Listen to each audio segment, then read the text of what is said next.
Welcome to episode 97 of the Ask Historians podcast. Today we'll be talking with Professor Lorien Foote. She is Professor of History at Texas A&M University.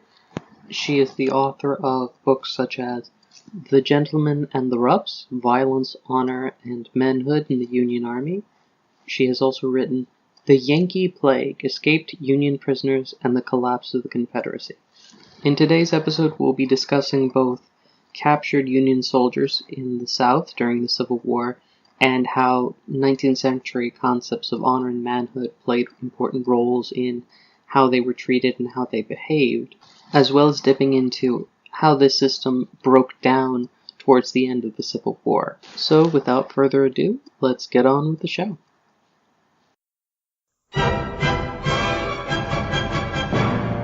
Welcome to the Ask Historians podcast.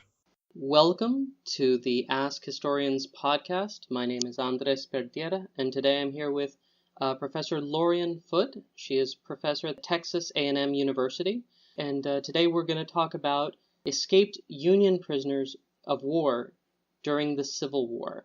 Professor Foote is the author of The Yankee Plague, Escaped Union Prisoners and the Collapse of the Confederacy, published last year by the University of North Carolina Press. Professor Foote, thank you for coming on with us. It's a real pleasure to be here. Thank you. Thank you. And so, before we begin, I just wanted to ask a bit more of a general question. What first made you interested in history, both in general and in the history of the Civil War in particular? The answer to this question is fairly interesting because I was a political science major as an undergraduate. I took Serbo-Croatian as my language. I wanted to work for the State Department and go to the Balkans and bring about world peace. But I went to the movies one night with some friends and saw the movie Glory with Denzel Washington and Matthew Broderick. And I was so intrigued and disturbed by that film. I was supposed to go out dancing with my friends after the movie, but I had to go back to my dorm room and just kind of lay there and feel emotional and try to process. And so that really started an interest that I had in the Civil War.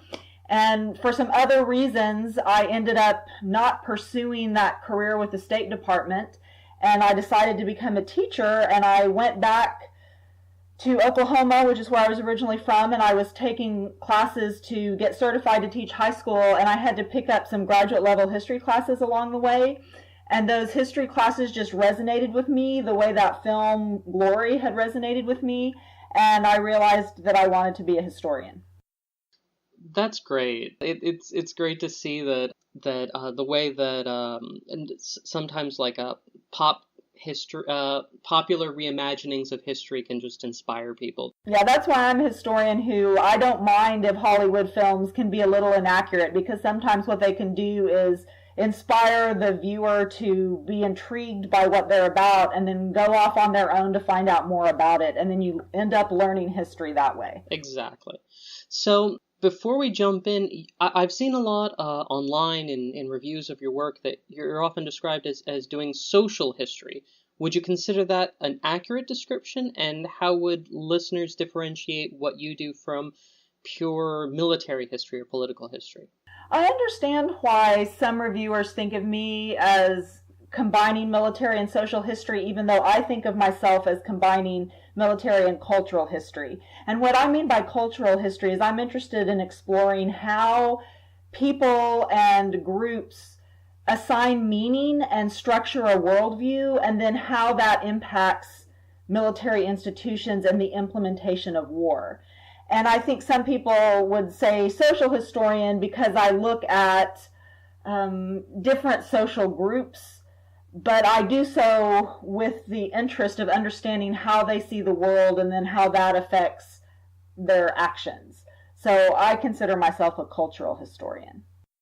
Interesting. So let's take a moment to talk really quick about what cultural history means, because while I think social history has kind of gotten into the popular imagination as people are vaguely aware of what a social historian studies, what is in a nutshell kind of the roots of cultural history as a kind of distinct field? Well, I'm not sure this quite answers your question, but I want to say that cultural history encompasses a broad group of sources. Cultural historians are interested in letters, pictures, a variety of artifacts, because we're interested in looking at the symbols and how people communicate meaning to each other.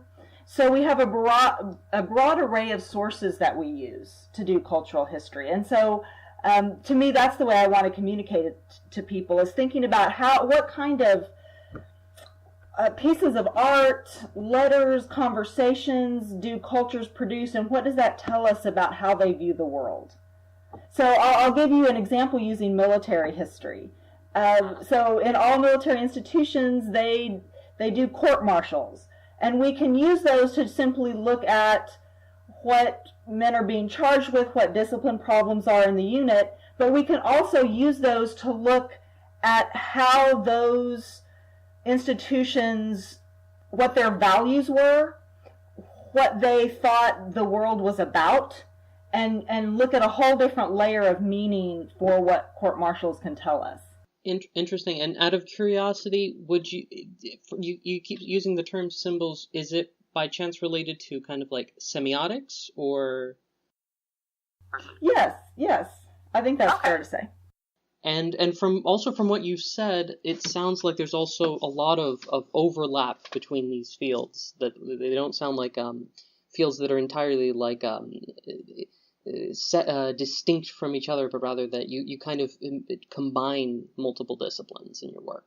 That's correct. And I would put it as, that I just combine multiple subfields under the broader rubric of history, of the discipline of history. So to me, there's the discipline of history. We're studying the past, and then within that, there's different fields, different theories, methods, ways of approaching that.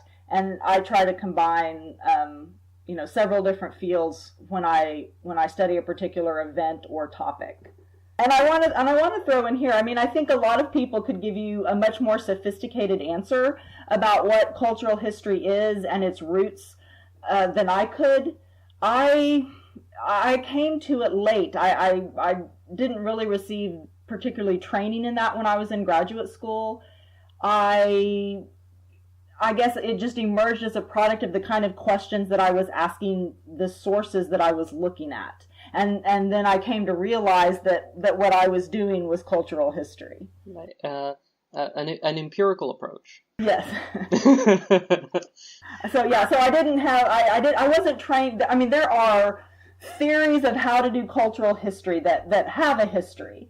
And, while I've looked at some of those in the course of my career, it was only after I was asking certain types of questions and thinking through certain things that I recognized, some of those theories and some of those methods that other historians have developed, that was kind of what I had groped towards with the kind of questions that I was asking.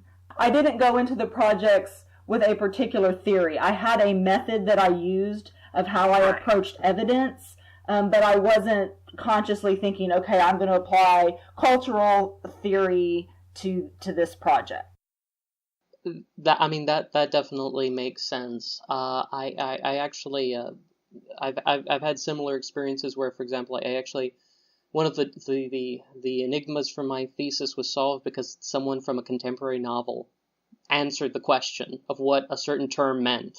So I could definitely get where you're coming from.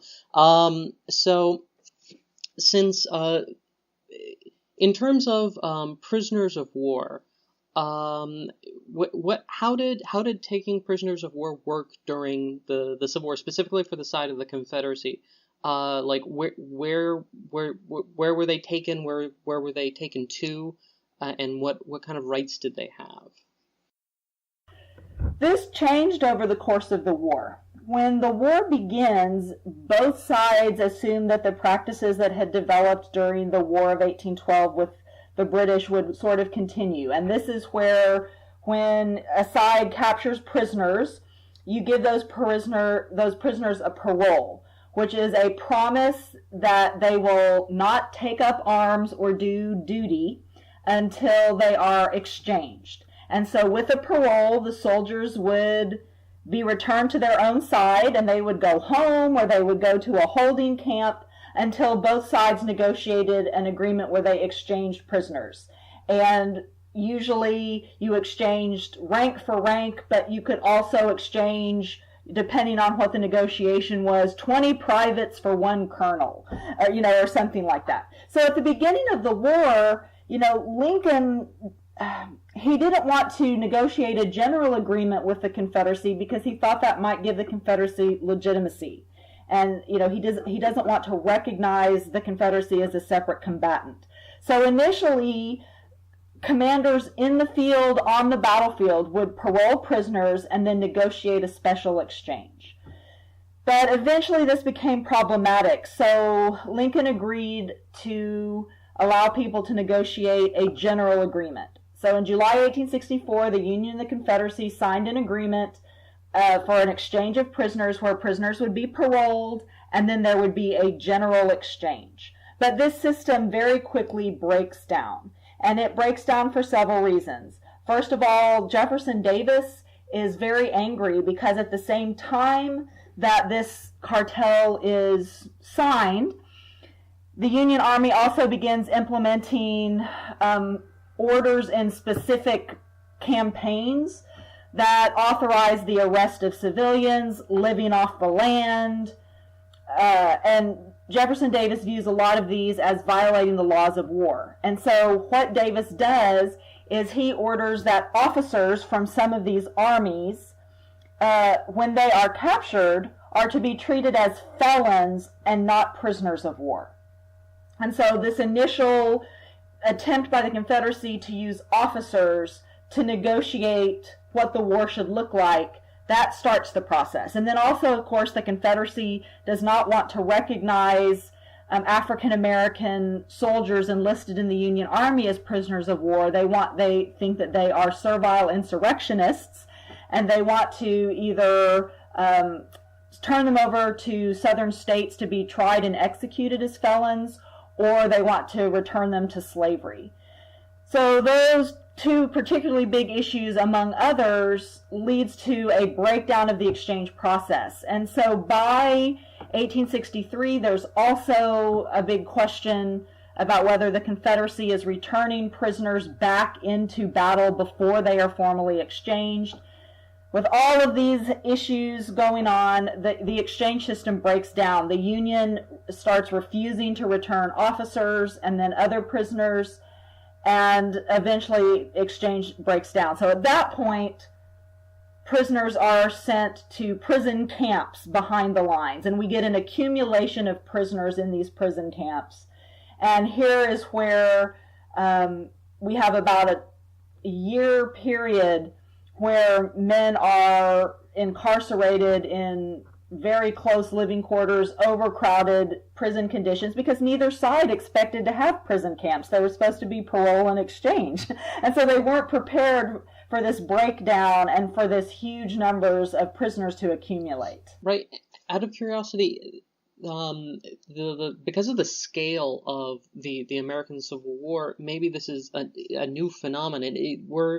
Were these kinds of camps for capture for prisoners of war something that was kind of already common, or is this kind of part of a new phenomenon in terms of warfare?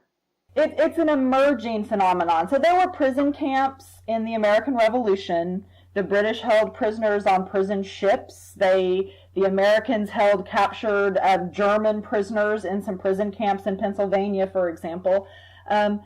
But long before that, earlier in warfare, prisoners are subject to execution, they're subject to being enslaved. And so what we see happening is in the 17th and 18th century, Europeans begin to have this notion that in civilized war, as contrasted with savage warfare, you should treat prisoners of war, especially because officers were considered to be gentlemen and men of stature for many European armies, that prisoners should be treated humanely, they should be paroled and exchanged. So that was a relatively new concept coming into the time of the American Revolution.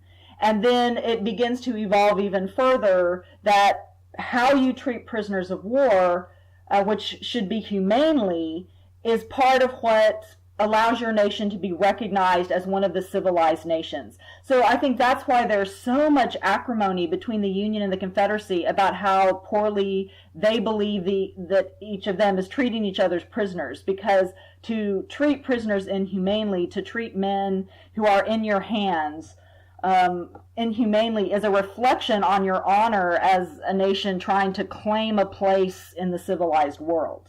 And especially that's important for the Confederacy because they're trying to earn recognition from Europe. So they have to show that they have a place in the civilized nations of the world. And if it's shown that they're intentionally starving and mistreating prisoners, that is seriously going to undermine their reputation. Interesting, and that kind of overlaps with between both like the cultural norms of the era and the political objectives of the Confederacy. That's an interesting overlap that I hadn't heard of before. And I mean, I think if you're talking about the cultural norms, that's where, a parole reflects that idea that the men in the military institutions, particularly the officers, are men of honor. In the U.S. Army, there's the military phrase, an officer and a gentleman. And legally, in the U.S. military, that phrase is indivisible. If you're an officer, you're a gentleman. And gentlemen in this time period, honor is an essential component of what that means, that your self-worth is based on your reputation in a community. And so the parole of honor is based on the idea that an officer, if he is captured, if he signs a parole that he will not go back to the front lines until he's exchanged, you can trust him to do that. That's why you let him free. Because you know that he's going to go home like he promised that he would. And so that whole system of parole is based on that notion of honor. Interesting. It's fascinating to hear about these aspects, as usually you think about it in legal terms or political terms, but now it's also just cultural norms being part of the legal and political agreements. Well, one of the things that always surprises people who read the Yankee Plague, or when I talk about this aspect with students, so as we'll talk about, I know, later in this podcast, there's a period of time at the end of the war where the Confederate prison system is breaking down under multiple pressures, and they're trying to move thousands of prisoners of war out of the way of invading Union armies. And they end up having to move these prisoners into South Carolina, a state that is completely not prepared to receive these numbers of prisoners. They don't have any prisons or places to put them. So the Union Army officer prisoners are sent to Columbia, and they're turned out in an open field. It's with 125 kind of raw militia to guard them. It's a perfect opportunity for mass escapes. You have 1,500 Union prisoners. But a lot of these officers on the train to Columbia had signed paroles that if they were allowed to go out and get wood to build shelters for themselves, they wouldn't try to escape while they were going to get the wood. And what's unbelievable to modern audiences is that the men who signed those paroles didn't try to escape because they'd signed a parole of honor. Wow. That's definitely that definitely is a surprise. I mean, it shows that the conceptions of honor and masculinity were not just words. It's definitely deeply ingrained in how they functioned. It's how they see meaning. It's the worldview that governs their actions. And there's plenty of men who escaped from that open field outside of Columbia, but they hadn't signed the paroles. So now that we've talked about where they were taken and how the prisoner exchange system worked, while they were detained, while they were in these camps, what kind of work or activities were they expected to do? Were they just supposed to just sit around, or were they expected to actually engage in physical labor, or did it depend on, for example, class, rank? So officers and enlisted men are segregated during the Civil War. They're put in separate prisons. And neither group was expected to work. Now, they could under the laws of war. It's kind of interesting because some some people in both the Union and the Confederacy thought that if you tried to make the prisoners do some kind of manual labor, that violated the customs of civilized war. But on both sides, the men who had the most expertise in studying what other nations did, they all agreed that it was fair to have prisoners do work. But what's interesting is that the prison camps in the Union and the Confederacy did not do so. They held these men in camps, and these men had nothing to do but just wait out their time in that camp waiting to be exchanged. Some men were able to secure jobs working at the prison camp. So in some prison camps, some of the prisoners cooked the meals. In some of the prison camps, some of the more educated prisoners could work as clerks for the prison commandant and his staff. Sometimes they worked in hospitals, they worked digging graves. So, I mean, they did do some of those things, but there wasn't a systematic use of prisoners as labor. So if they're just, so that these men, while they're detained, if there isn't a systematic use of their labor, basically a lot of them are, I imagine, an added expense to the Confederacy, which was not exactly doing well economically under the blockade, right? Right, so this is why the breakdown of prison exchange becomes one of the most contentious issues, because exactly, the Confederacy is desperate to make the exchange of prisoners because they cannot afford to feed and clothe, hundreds of thousands of Union prisoners of war. They're strained to the limit as it is. And Ulysses S. Grant, when he becomes Commander-in-Chief of all Union armies, he recognizes this. He says it's a hardship on our prisoners for them to suffer in the South, but if we return Confederate prisoners back to the Confederacy, these men go back into the field when the Confederacy needs manpower, and our prisoners, it doesn't really help us to get them back. It's more important for them to be there straining the resources of the Confederacy while we hold on to every prisoner we capture, because that keeps them out of the Confederate armies. So Grant had a very kind of hard-headed idea of the prisoner problem, and he was not interested for a period in exchanging prisoners. Now, he has to bow relatively quickly to public pressure, because there's a lot of stories, both true and exaggerated in the North, about the suffering of Union prisoners in Confederate prison camps. And so, almost as soon as Grant says we're not exchanging prisoners, he also authorizes the special exchange of sick prisoners, and several thousand prisoners are exchanged during that period. So a lot of times historians emphasize the exchange completely broke down, but that's really not accurate. Prisoners were being exchanged even during the period where the general exchange was over. And of course, like you already mentioned this, but it's the white soldiers from the Union who are exempted, not the black soldiers who you said were often returned to slavery. So the Confederacy has a real problem on their hands about this, because they've declared that, and it comes from their worldview. They sincerely believe this. They have a slave society. And so former slaves who are now fighting against their masters, by their legal definition, that's servile insurrection. And white officers who lead such troops are engaged in servile insurrection.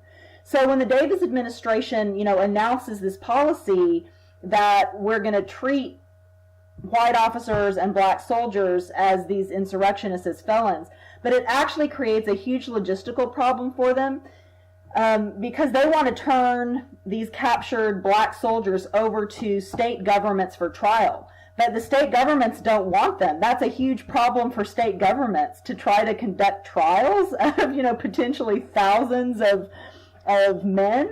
And the other issue is, some commanders will, yes, try to sell slaves back into slavery. It happens on multiple occasions. We can document captured black U.S. soldiers who are returned to slavery.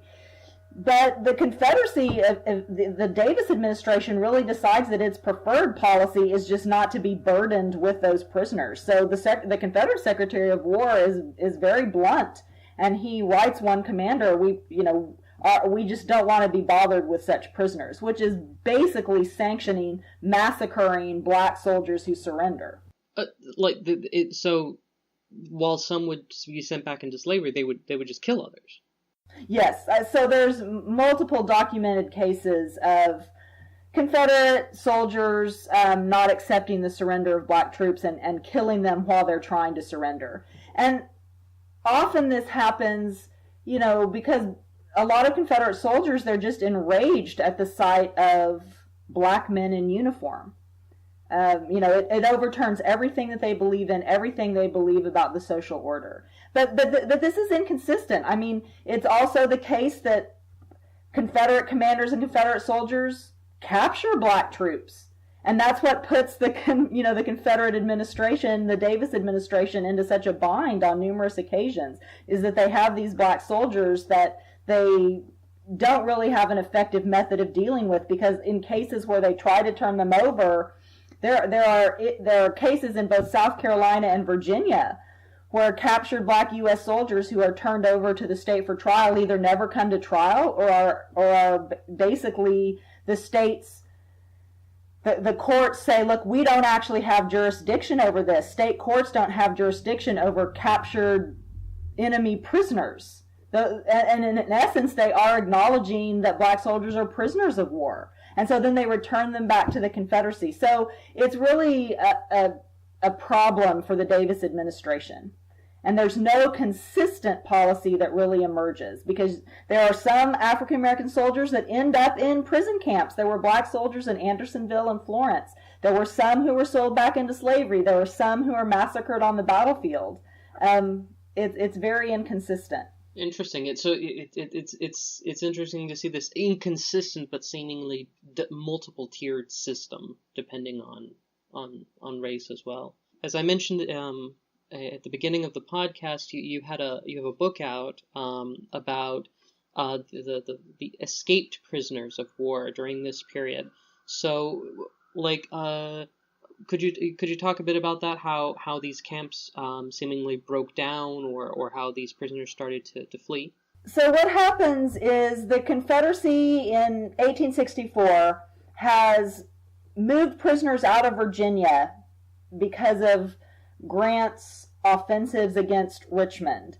And they've moved thousands of prisoners into the heart of Georgia. And they have a camp for enlisted men at Andersonville, and they have a camp for officers in Macon, Georgia. Well, on September 2nd, Sherman captures Atlanta. So the Confederacy has to move these thousands and thousands of prisoners out of Georgia because they don't want Sherman to liberate these prisoners. So they move these prisoners into South Carolina. And by this point, the Confederate bureaucracy is really kind of collapsing. There's no effective command and control over their prison system. And so it's utter chaos trying to move all of these prisoners out of Georgia. Prisoners end up showing up in Savannah and Charleston, and the military commanders of those cities don't have any idea that they're coming until, 10,000 prisoners show up. And the commander in Charleston, he's trying to defend the city from an ongoing and active siege by the Union Army and Navy. So he eventually just sends the enlisted men out of the city up to Florence. And it's really fascinating because these soldiers, these prisoners of war, they get turned out off of the trains into an open field outside of the city of Florence. These guys are veterans of Andersonville. They don't want to get put back into another prison. And so they mutiny. And they try to destroy the railroad. They move off into the surrounding area. And several hundred of them, eyewitness reports estimate between 500 and 700 of these prisoners. And so the commander in Charleston has to send a military force up to help round up these prisoners. But what I think is interesting, and it shows what's going to increasingly happen to citizens inside South Carolina and other parts of the Confederacy as the Confederacy starts to fall apart. The citizens in the surrounding area have to mobilize and hunt down these prisoners. And so you've got citizens from the surrounding counties. They just grab their weapons, they take to the woods and hunting parties, and they try to track down these escaped Yankee prisoners.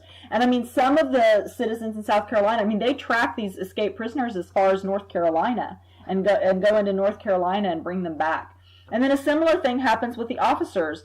The Confederate commander moves the officers to an open field outside of Columbia. Those who haven't signed the parole about the wood, they leave the camp pretty much at will. And so you have, over a several-month period, more than 3,000 Union prisoners of war who escape from locations inside South Carolina and parts of North Carolina. And these prisoners are then going to go on a journey that I think tells us a lot about what's happening inside the Confederacy. And so I'll pause there if you want to do a follow-up question, because I realize I'm giving you long answers. No, long answers are good. That's part of why we love to have guests on who specialize in these topics. So basically, it sounds like this ad hoc prisoner system is just collapsing as the Confederacy is collapsing. And one of the questions that comes to mind to me is, if I'm a Confederate soldier from, I guess, Massachusetts or something, I have a different accent, so that might give me away for one thing. But I also have no money, presumably, and very presumably also very little connections. I also understand that during the Confederacy that you would also have local authorities, on the lookout for escaped slaves and other kinds of, unknown figures in the area. So how would these Union soldiers make their way north in all this hostile territory? So those are all good questions. So first I'll say one of your thoughts is flawed, which is that the escaped officers, many of them did have money. Because going back to the idea that officers are gentlemen, they're kind of separated out. Not only do they have their own prison camps where they are treated much differently and much better than enlisted men, but I mean, they're allowed to get packages and they have money that they have to turn over to prison officials, but they have kind of an account that they're able to use and to charge things, to purchase extra food from the settlers and things like that. So a lot of the prisoners, when they escape, who are officers, they have funds that they're able to use to hire guides, or at the very least they have some possessions like a silver watch or a gold watch that they could give to somebody in exchange for help. But the interesting thing is they're not going to need to do that, because when either enlisted men or officers escape, they actually find, first of all, that there's no organized Confederate forces in the South Carolina interior to help track them down. All available men are at the front. So there's young boys, old men. Some of these are in kind of a very small and ineffective South Carolina militia. But there's really no organized state forces to track them down. Their biggest threat comes from just ordinary citizens who realize we have all these escaped prisoners moving through our land, eating our sweet potatoes out of the field, breaking into our barns. And so ordinary citizens mobilize to hunt these escaped prisoners. But the prisoners are helped by slaves and the families of deserters and the families of Unionists. They help get these prisoners out. So it's amazing to see the networks that emerge among slaves and Confederate deserters who by this point have turned against the Confederacy. They actually cooperate to provide, they serve as guides to guide the escaped prisoners from place to place. They provide them with food. They provide them with shoes. Really, all of the escaped prisoners say that they could not have made it without the help of all of these Southerners that gave them such great aid. Interesting, and I would imagine at great personal risk, especially to the slaves, because do we know what any specific cases where slaves were found out or deserters were found out helping these Unionists? Well, and that goes to kind of part of what you'd asked me before. On one level, it is a great risk to them, but on another level, it's not anymore, because the society is starting to disintegrate so much that there's no effective slave patrolling anymore. And by the time these escaped prisoners arrive on the scene, in some places in South Carolina, slaves have banded together into military companies, and they're starting to commit a sort of form of warfare in their counties. In other places where slavery is a little more stable, there's still the patrolling has broken down because the men who are supposed to be the slave patrollers have all been drafted by the Confederate government and they're in the army. So, I found that slaves view it as a risk, but they're also more and more overt in the help that they give. So in one of the examples that I give in the book, there are some slaves whose masters form a picket along the road to try to intercept all the escaped prisoners that are coming down that road. And the slaves form a counter picket below on the road where they can intercept the prisoners and then guide them around the picket that the masters have set. So that my book kind of charts, initially slaves give aid that's just kind of very clandestine. We're going to give you food, we're going to guide you to another place we think you can get some help. But as the months go on, that aid becomes more military in nature. Is this? I've heard vaguely about slaves who operated as in a military sense in the South. Is this connected to, forgot his name, the guy who took over the steamboat, or Sojourner Truth? Oh, Robert Smalls. Yeah. No, I mean this is just slaves in South Carolina recognizing the moment when the signs are favorable for freedom. So we have historians who study slave communities during the Civil War, and they say it's clear that they're watching the situation, and taking action when signs are favorable for success. And so slaves along the coast of South Carolina, as early as 1861, when the Union captures Port Royal, slaves along the coast, they're going to the Union lines, they're going to Union gunboats very early in the war. But slaves in the upcountry part of South Carolina, they have a very different situation. But what happens is, as they start to notice, wait a minute, there are literally hundreds of escaped prisoners moving through, our communities, something is really going wrong for the Confederacy. And they identify that as kind of a moment that they can take stronger action. Because they believe that there's a good chance they can succeed, and they communicate this to the escaped prisoners that they help. One of the things that I've noticed in a lot of books about which mention the role of slaves in slave rebellions and also more subtle actions of resistance is that you've tended to have in historiography. Like in the 19th century, there would be largely an erasure of the kind of thing you're talking about, these forms of resistance. But then you would also have a kind of flip side of that, which is an overemphasis of the role of rebellion during this period. But how have you seen in your field the people walk the line in terms of studying these actors, these enslaved African giving them agency, recognizing their agency rather, but also while trying to be as faithful to the evidence as possible. So I think the way to answer that is that for a time there were a lot of claims that African Americans freed themselves. And this was trying to counter the narrative that existed for much of the 20th century that Lincoln freed the slaves, the Emancipation Proclamation freed the slaves, some of these narratives. And as historians looked and they saw African Americans going in such numbers to Union lines that it sort of forces policy changes, they talk about this agency. But then also historians then begin to recognize that the ability of African Americans to flee from slavery and to take some of the steps that they took also did depend on the presence of a Union army somewhere in the vicinity.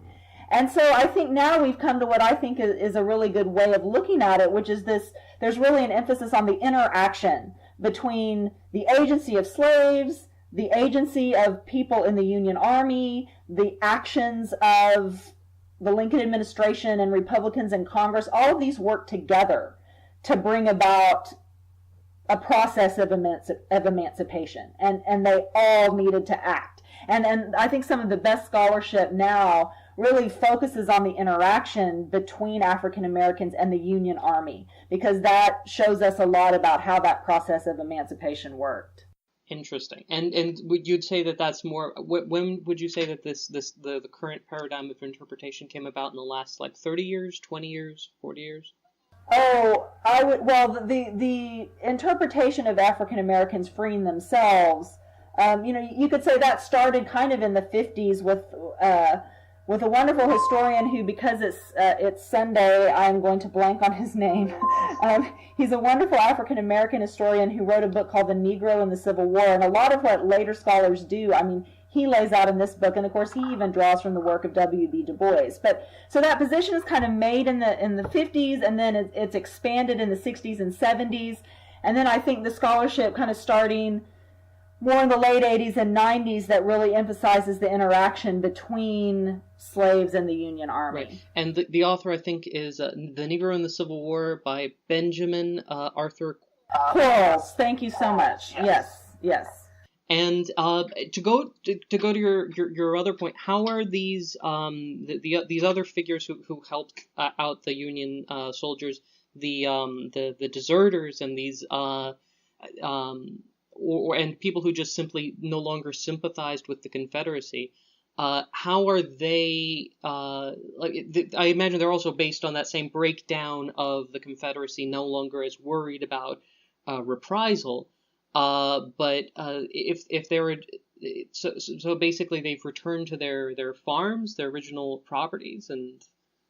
Well, no, not this. So this is what's interesting. Even though there's this breakdown, so there are deserters in South Carolina in kind of this area that's known as the Dark Corner, that's kind of in the western corner of the state. A lot of deserters are in the swamps, and then the escaped prisoners, a lot of them are trying to walk to Knoxville, which is the Union Army occupies and controls Knoxville, and so they're moving through the North Carolina mountains. And what's interesting is that North Carolina has a big enough problem with deserters that the North Carolina Home Guard is much more active than the militia in South Carolina. So when escaped prisoners move into North Carolina, what they find is that there is an ongoing and very present battle between deserters who are hiding in the mountains, laying out near their homes, but kind of organized in almost military companies to protect themselves, and units that represent the state of North Carolina that are the Home Guard. And so these prisoners find that in portions of North Carolina, it's really a battlefield. They find that women and children are the supply line for the guerrillas and the deserters that are resisting the Confederacy. They provide food and ammunition. They guide, women and children serve as guides to guide deserters from one location to another, and then these women just kind of transfer these activities to incorporate these escaped prisoners into what they're already doing.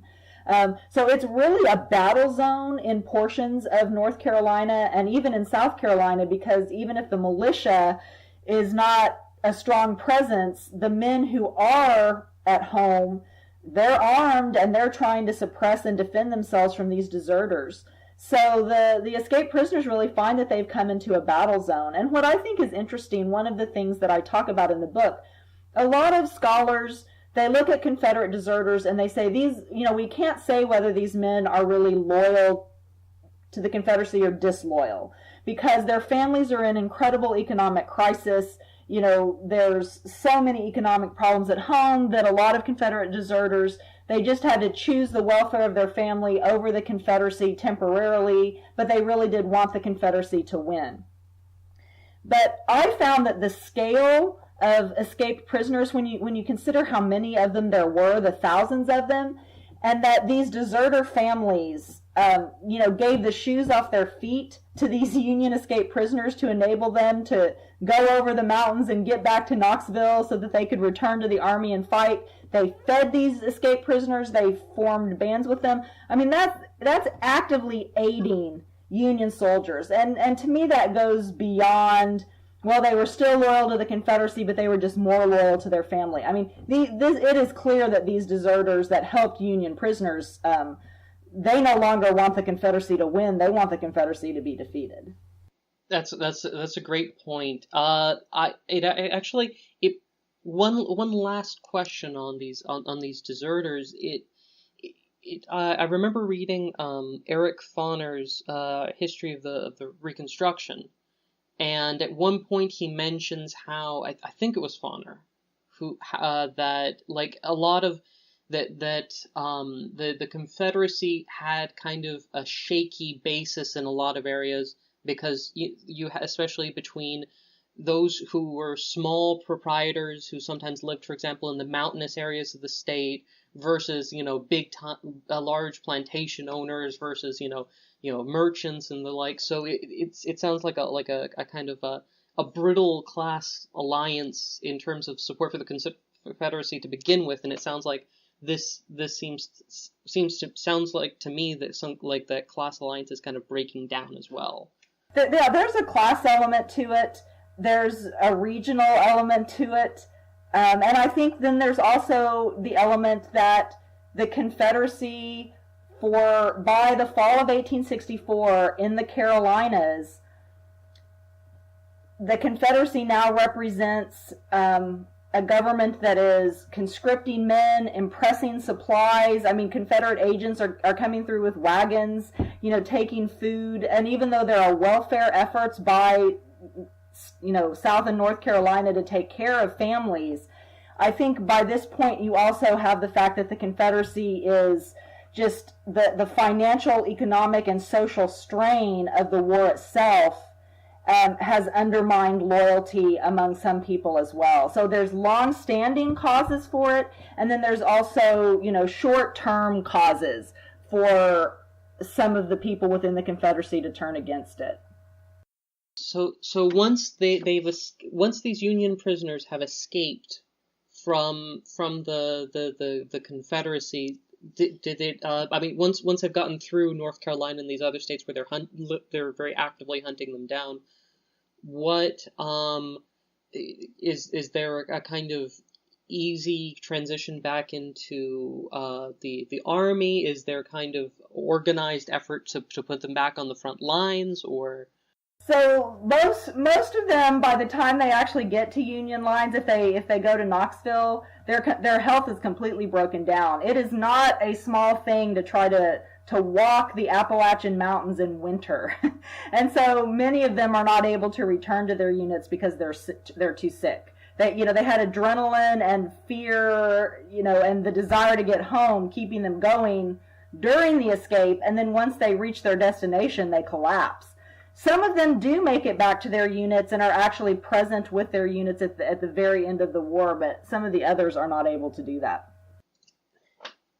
Would you say that this approach of analyzing both from what we've talked about today, this class analysis, and the role of kind of like honor and keeping them in these prison camps, is this kind of a more recent lens to use on this specific topic?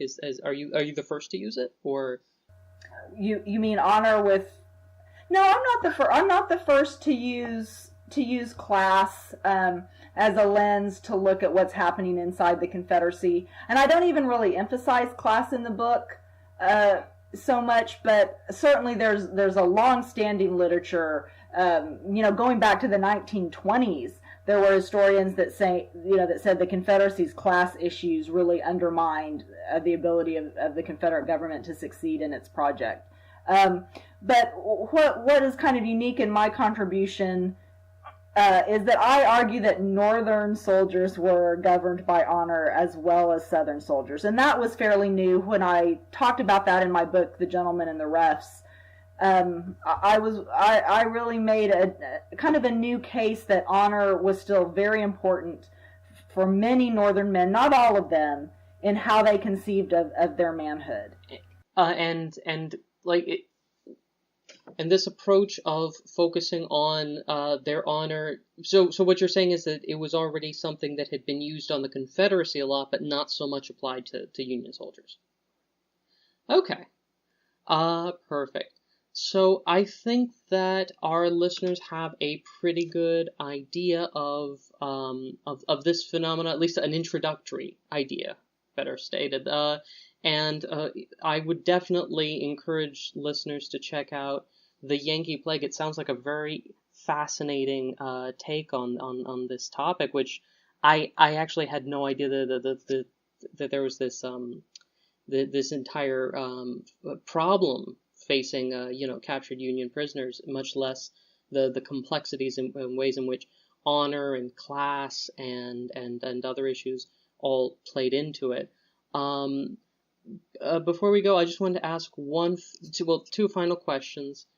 First, in your mind, what are some of the kind of outstanding issues facing your field right now, facing the way that people analyze the way honor and masculinity plays into the Civil War?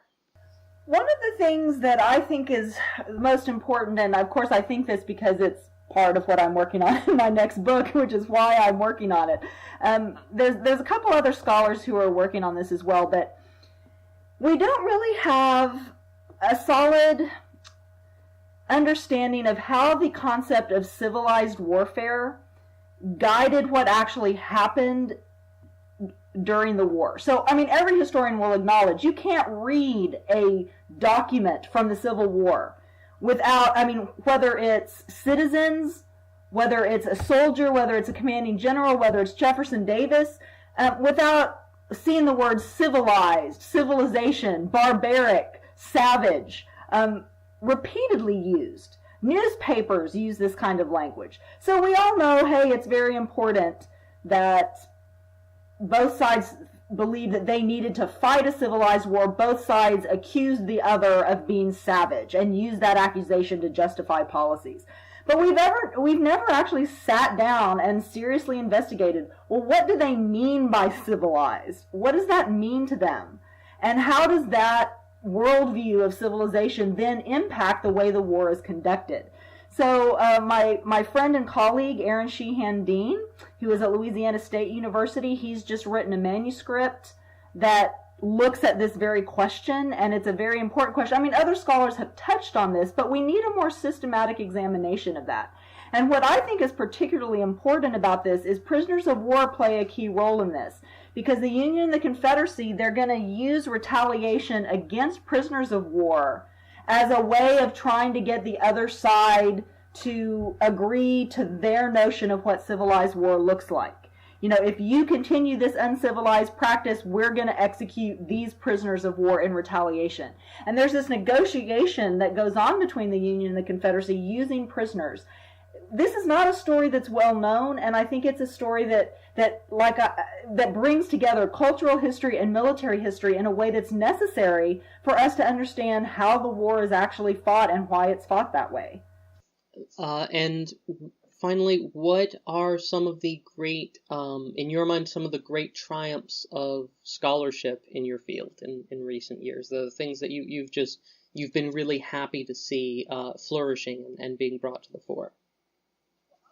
Well, I personally think that the field of Civil War history is incredibly broad and deep and rich. I'm really proud of how Civil War historians ask so many different questions about the war. So we have Civil War historians who are writing really good environmental history. What's the impact of the Civil War on the environment? How did notions about the environment affect how military commanders conducted campaigns? We have, historians asking questions about gender, about race. You just name any type of history that's being done, and Civil War historians have produced numerous good books about these topics. And I just think a lot of people who aren't Civil War historians, they don't realize how deep and rich our field is in drawing on many different types of history to do what we do.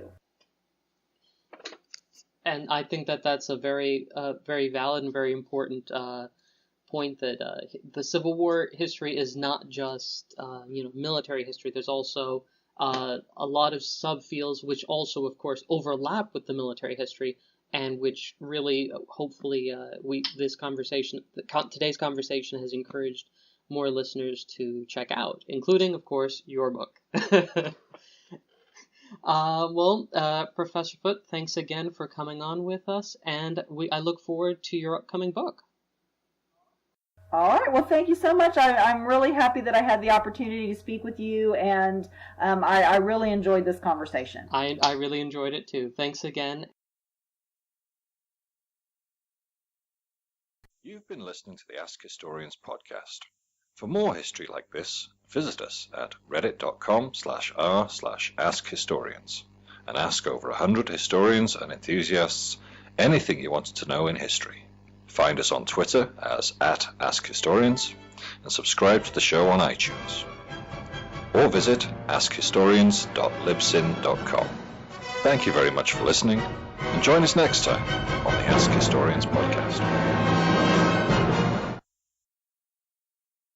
We hope you've enjoyed this episode of the Ask Historians podcast. If you'd like to support us on Patreon, you can go to patreon.com/AskHistorians. You can also check out the main subreddit at reddit.com/r/AskHistorians. We'll be back in about 2 weeks. We hope you'll join us again then.